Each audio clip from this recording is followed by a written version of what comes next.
Hello, my name is Steve Mazur from TroutProStore.com, and I would like to discuss how to tie streamer flies with integrated bills.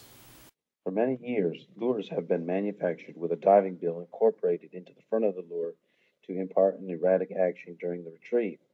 The question is, can we bring this innovation to the fly world as well? I first tried the idea of using stainless steel bills to tie onto the fly. I think that there is some promise to this technique, and we may make these available on TroutProStore.com. However, when I saw the spoon fly on the itinerant angler, I thought there's another way. Building on the spoonfly concept, the idea is to use two-part epoxy and a fly hook in a homemade mold to incorporate the bill onto the hook. Here are some quick tips. Start by examining the bill on a lure about the size of the fly you want to tie, for the bill size, angle, and shape. Use a thick blob of partially dried out Play-Doh or silly putty for the mold.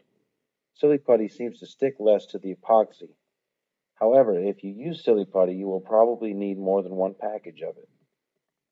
Use a bill from an old lure, a piece of shaped metal, an ice cream shop sample spoon, or other small shaped object to form the shape of the bill in the mold, being sure that the concave part faces down into the mold. Stick the hook or Flyman articulated shank from TroutProStore.com into the mold eye first at the desired angle, depth, and location. A little separation between the hook shank and the mold will allow the epoxy to surround the hook and adhere better.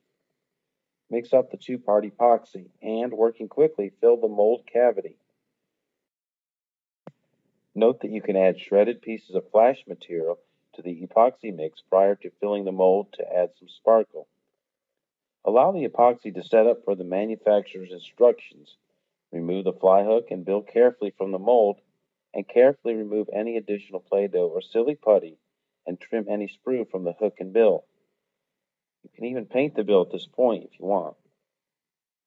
Finally, you may want to add some additional fly tying epoxy to the bill when you tie the fly to be sure the bill is adhered securely.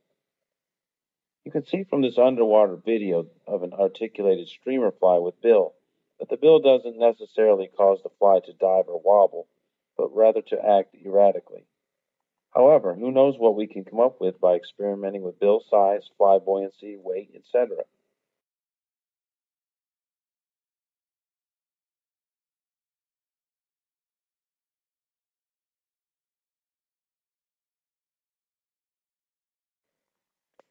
To keep more of these videos coming, please visit TroutProStore.com.